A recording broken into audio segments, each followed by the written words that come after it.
The year was AD 61. The air crackled with tension.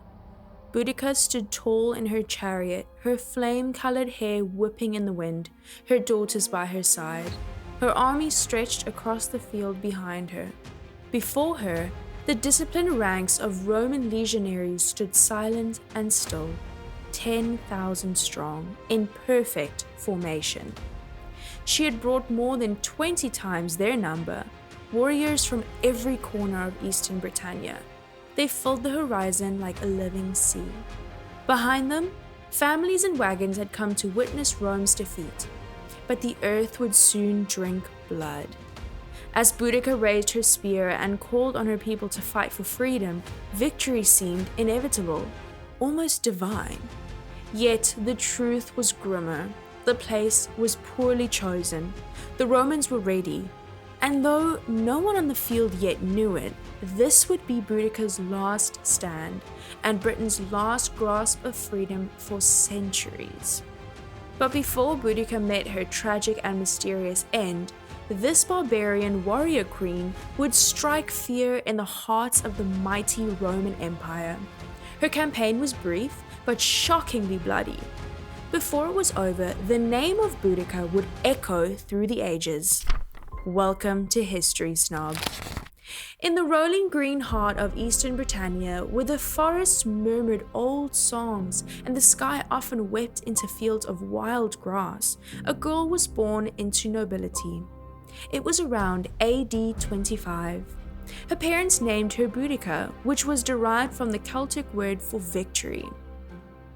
Boudica was a member of the Iceni tribe, one of many proud peoples who had long lived by the rhythm of the land, herders, warriors, and dreamers. From an early age, Boudica stood apart. She was tall, towering even by Roman accounts, with a wild cascade of red gold hair and a fierce gaze. But more than her looks, it was her spirit that marked her for something greater. In Iceni culture, noblewomen were not relegated to silence or shadow. They led in councils, owned land, and sometimes rode to war. As the daughter of a noble family, Boudica would have received instruction in the traditions of the Druids, in tribal law, and the sacred bond of kinship. But even as she thrived in the ancient ways of her people, storm clouds gathered on the horizon. The Romans were coming to conquer Britain and forever alter the island where Boudica's ancestors had lived undisturbed for as long as anyone could remember. Before the Roman invasion, Britain was home to numerous tribal societies, each with its own territory, leadership, and customs. These were the Britons, Celtic-speaking peoples organized into tribes like the Trinovantes, Catuvellauni, and many others. They lived in hill forts, roundhouses, and rural settlements, worshipped a variety of nature gods, and maintained complex social structures. The reason the Romans invaded Britain was strange and surprising.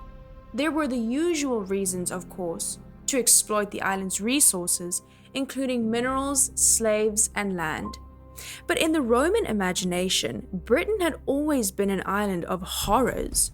Cold, misty, and rainy by their standards. It was also home to fierce people, many of whom went to war in the nude and painted their bodies blue with wood. So why did the Romans conquer it in the first place? The answer was the Emperor Claudius himself. Claudius became Roman emperor after soldiers murdered most of his family, including his nephew and predecessor, the infamous Emperor Caligula. According to tradition, the soldiers found Claudius cowering behind a curtain in the imperial palace. Instead of killing him, they proclaimed him emperor, likely because they thought he was weak and that they could control him.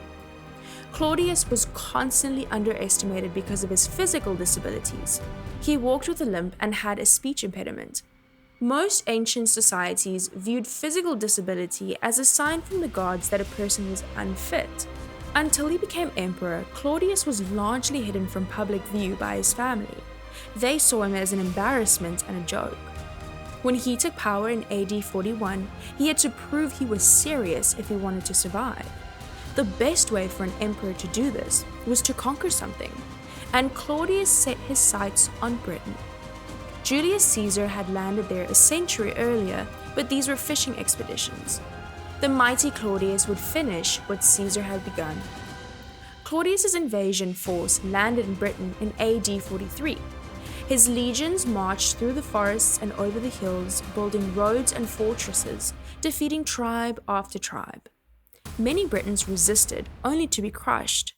Some made uneasy alliances with the invaders to avoid annihilation.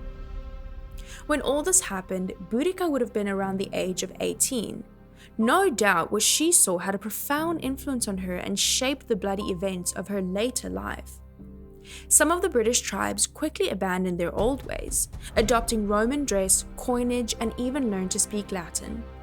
Others resisted and resented the Roman presence. The Romans didn't just come to rule over the Britons, they brought a population shift that threatened to overwhelm the Celts in their own land. When Roman legionaries were honorably discharged from the army, their pension was typically paid in a land grant. Many veterans were granted land in the new province of Britain. Merchants and traders flooded in from across the empire. They were followed by Roman officials and administrators, there to enforce Roman laws, taxes, and religious practices. These newcomers threatened Celtic elites like Boudica's family. They seized land, building Roman-style villas, temples, and amphitheaters. These caused growing tension with the Celts. All this was made worse by the Roman practice of slavery. Romans made war profitable by enslaving the people they conquered, and the Celts were no exception. Some slaves who had special skills could be treated relatively well. Others, who were fortunate enough to be sold to kind masters, might find themselves free after a number of years. But the unluckiest slaves were sent to work in places like mines, a virtual death sentence. It's not hard to see why some of the British tribes decided to make peace and hoped to be left alone. The Iceni were one of the tribes that bent the knee. Their king, Prasutagus, sought peace through submission. He accepted the title of client king, which meant nominal autonomy in exchange for loyalty, tribute, and support for Rome's military. The Iceni would remain free, at least in name. Boudica, now a young woman, married Prasutagus around this time, becoming queen of the Iceni. Boudica bore him 2 daughters, and together they ruled in this fragile balance, Celtic tradition under the Roman shadow. Though Boudica was Romanized enough to understand Latin and imperial politics, she remained grounded in the ways of her people. She watched with weary eyes as Roman settlements grew and legionaries became permanent residents in her lands. Rome brought law, order, and trade, but also taxes, corruption, and contempt for native traditions. Boudica did not forget, and she would not forget. In 60 or 61 AD, Prasutagus died. In an effort to safeguard his family, he had written a will naming his 2 daughters as joint heirs of his kingdom, but he also included the Roman Emperor Nero as his heir. He believed this gesture would protect his people and the little independence they still enjoyed. He was gravely mistaken. Rome refused to honor Prasutagus' wishes. Instead, it claimed total control of the Iceni lands, as though they were conquered territory. Roman officials descended like vultures. They confiscated estates, seized lands, and stripped noble families of their wealth. Worse still, they used terror as a tool of domination. The violence directed against the Iceni was shocking. For attempting to assert her rights as queen, Boudica was flogged. Her daughters were publicly assaulted and disgraced by legionaries. The Roman government believed he was asserting control. In truth, he was kindling a fire that would soon consume Roman Britain.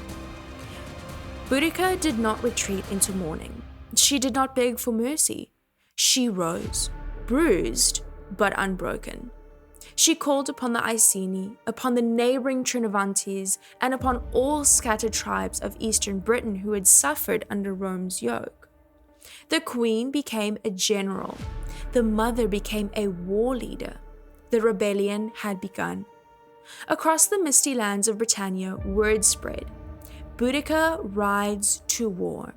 Her fury was not hers alone. From the fens of Norfolk to the hills of Essex, tribes gathered beneath her banner. Women and men alike pledged their weapons and their lives. Some had lost their homes, others their children. All had lost their pride. Boudica stood before them in her chariot, spear in hand, her daughters at her side. "We fight not for empire," she declared, "but for our freedom, for our daughters, for our ancestors." The crowd roared. Within weeks, Boudica commanded an army possibly numbering 100,000 strong, an unprecedented alliance of Britons united in vengeance. Their target? Rome's settlements, its symbols of control, its power. The first strike was against Camulodunum, the Roman colonial capital, a place of grand villas inhabited by settlers who looked down on the native Britons. There, the rebels would make Rome tremble. There were various reasons why Camulodunum was attacked. First, Camulodunum symbolized Roman dominance. Second, it was settled primarily by retired Roman soldiers who had seized native lands. Lastly, it housed the Temple of Claudius, built to worship the defied emperor, a hated symbol of Roman imperial religion. Camulodunum was also poorly defended. The Romans had dismissed native unrest as nothing more than murmurs. There were no walls, and only aging veterans to defend the town. Boudica's forces descended like a storm. The city was surrounded and torched. The temple to Claudius, once a monument to imperial dominance, became a fortress tomb for those who fled inside. It burned with them in it. Every Roman, man, woman, and child was put to the sword. The few who escaped told tales of flames licking the sky and the screams of the dying. Rome responded, but slowly. Governor Gaius Suetonius Paulinus, a seasoned commander, was far away campaigning in Wales. By the time he returned, Boudica had already turned her army south. Paulinus gathered what troops he could and marched to Londinium. Though it was not yet a city of stone, Londinium had become a vital trading hub, bustling with merchants and Roman citizens. Even though it was not as symbolic as Camulodunum, Londinium was strategically and economically vital to Rome. It had a large population of settlers and loyalists. As a new town, it too lacked strong defensive walls, making it an easy target. Paulinus surveyed the situation and made a grim choice. He abandoned the city. Roman soldiers retreated. The citizens, stunned, were left to flee on foot or shelter in place. When Boudica's army arrived, they again showed no mercy. The city was razed. Bodies littered the streets. Fires consumed the wooden buildings. The Boudican destruction layer, an archaeological record of this event, still lies beneath the modern city. Tens of thousands died. The scale of the violence shocked even Roman chroniclers. From Londinium, Boudica marched to Verulamium, a Romanized town with many native collaborators. It was one of the largest towns in Roman Britain. Even though it was not a Roman colony, it was loyal to Rome and seen as part of the imperial system. It was also poorly defended and vulnerable like the other towns. It too fell to fire and blade. Roman historians claim that over 70,000 people were killed during the 3 attacks. Though this is likely an exaggeration, it reflects the scale of the defeat and devastation in the Roman mind. Boudica was leading the greatest uprising the Roman Empire had ever seen. She had destroyed 3 cities, routed Roman outposts, and humiliated the empire. But even as her triumph soared, the tide was turning. Paulinus had regrouped. He now commanded a disciplined army of around 10,000 men, a small force compared to Boudica's, but one forged in war. He chose the place to make a stand, in a narrow gorge surrounded by dense forest. The battlefield favored Rome. The narrow pass meant Boudica's superior numbers couldn't flank or surround the Romans. Behind her army, the British wagons and families formed a chaotic rear that would become a fatal trap. Boudica, atop her chariot, gave a final speech. "I fight as a woman born to freedom, not as a slave of Rome. I avenge my daughters, my people, and my gods. Win or die, such is a woman's resolve." The battle began with furious charge, but Roman soldiers, drilled in formation, stood firm. They hurled javelins in volleys, shattering the first wave. Then they advanced, a wall of shields, swords flashing. Boudica's army faltered. With nowhere to retreat, the Britons were cut down. It became a massacre. According to Tacitus, up to 80,000 Britons died. Roman casualties numbered fewer than 500. Boudica escaped the battlefield, but not for long. Roman sources differ. Some say she took poison, refusing captures. Others claim she fell ill and died of grief. Either way, her body was never found, and her ultimate fate remains a mystery. With her death, the rebellion collapsed. The Romans reasserted control with cruel efficiency. Villages were razed, allies punished, and tribes disarmed. But the cost had been immense, and the fear of rebellion lingered. To prevent further uprisings, Rome began to rule Britain more cautiously. The brutality gave way, slightly, to compromise. Boudica's body may be lost to time, but her legend endured. Centuries passed, Rome fell, kingdoms rose and crumbled, but Boudica remained a symbol. To the Britons, she was the queen who refused to kneel, the mother who turned her pain into power. To the Romans, she became a cautionary tale of what happens when oppression breeds resistance. In Victorian England, Boudica was reborn as a national heroine. A bronze statue of her, chariot-bound and defiant, now stands near Westminster Bridge in London.